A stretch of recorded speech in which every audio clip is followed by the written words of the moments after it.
यहां तक शिव महापुराण की कथा कह रही है। शिव महापुराण की कथा यहां तक वर्णन कर रही है, जरा ध्यान से सुनिएगा, कि खेती करो, किसान भाई अगर फसल बो रहा है, सोयाबीन बो रहा है, गेहूं बो रहा है, चना बो रहा है, चावल लगा रहा है, धान की खेती कर रहा है, मूंग की खेती कर रहा है, तो यहां तक शिव पुराण की कथा कह रही है कि खेती तुम करो, पर जिस दिन पहली बार खेत में, जमीन पर तुम पांव रखो तो पहला जल मेरे शंकर भगवान का चढ़ा हुआ जल तुम्हारे पास में होना चाहिए, जिससे वो फसल भी तुम्हें प्राप्त हो तो शिव की कृपा से प्राप्त हो, देवाधिदेव महादेव की करुणा से प्राप्त हो।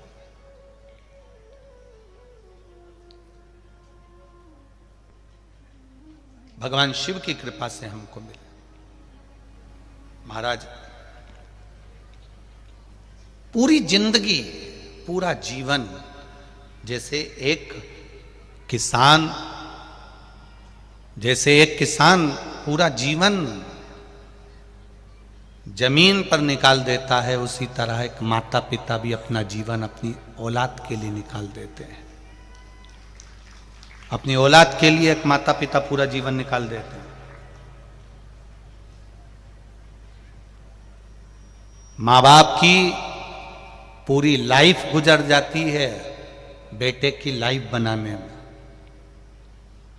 बोलो री छत्तीसगढ़ वाली जीजियां सही है कि गलत है? माता पिता की पूरी लाइफ गुजर जाती है बेटे की लाइफ बनाने में, और बेटा इंस्टाग्राम पर, स्टेटस पर लगाता है my wife is my life. बेटा लगा,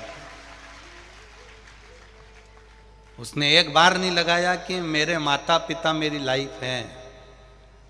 शादी होने के बाद उसने लगाया कि my wife is my life, मेरी वाइफ ही मेरी लाइफ है। तो इतनी पढ़ाई काहे को करी, वो तो तेरे को यूं ही मिल जाता, ऐसे ही काहे को पढ़ा तू इतना? क्यों माता पिता ने तेरे लिए इतना कर्जा उठाया? क्यों माता पिता ने इतना काम करा तेरे लिए?